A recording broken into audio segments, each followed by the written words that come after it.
you hear of the word change, what comes first is try to resist the change. That is what generally comes in. If you are resisting to change, you are putting hurdles for your growth. Anyone who wants to grow professionally as well as personally should not resist the change. Change is natural, which is constant. It keep happening.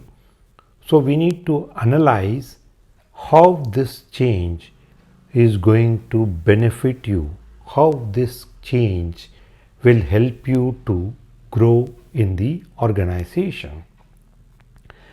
If that principle is understood, the resistance to change comes down. Moment anyone brings in a change, it is because of there is something which is not happening the way it needs to happen. So we wanted to make that change and look at. Just take an example. In our home, we have these wardrobes.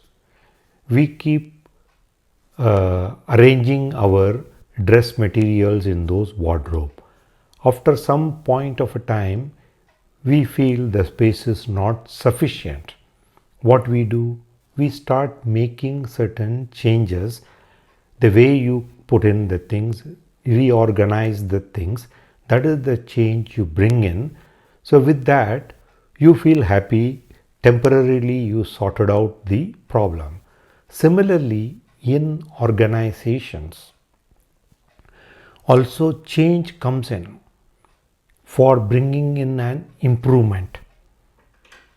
The way things are done, for example, there is an inventory management. When you look at the inventory management, you observe there is some of those assets which has been kept inventorized is more than your consumption. You start bringing in certain change so that you keep the inventory level maintained to the extent of the requirement.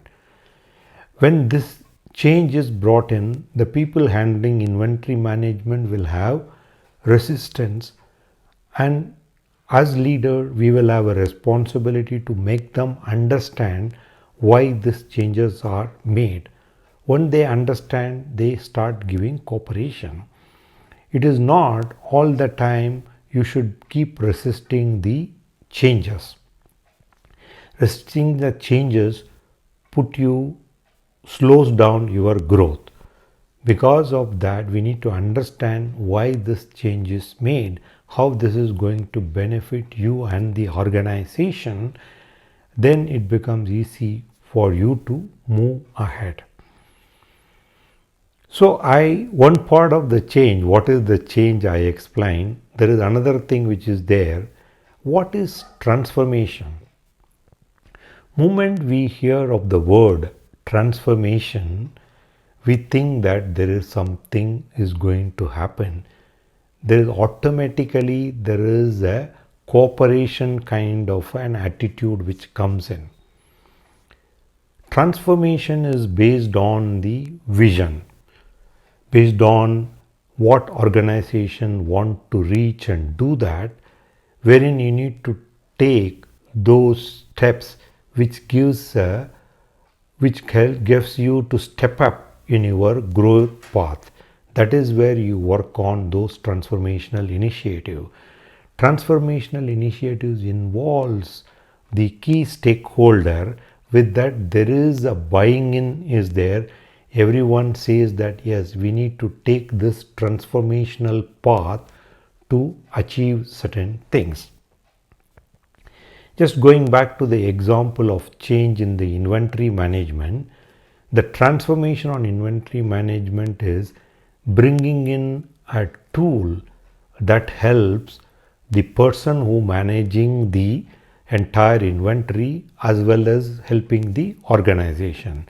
With that tool, it will not allow you to accumulate the inventory for more than it is required.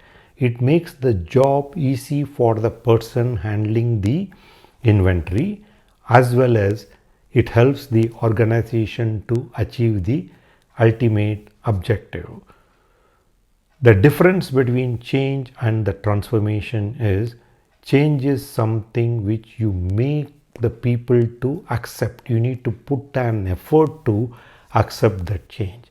Transformation is voluntarily people would like to look at and work for those bringing that transformation that helps them as well as the organization ultimately achieve the organization vision. That is my perspective on that. Thank you very much for listening. Until we meet again, this is Ram Ramkrishnan signing out.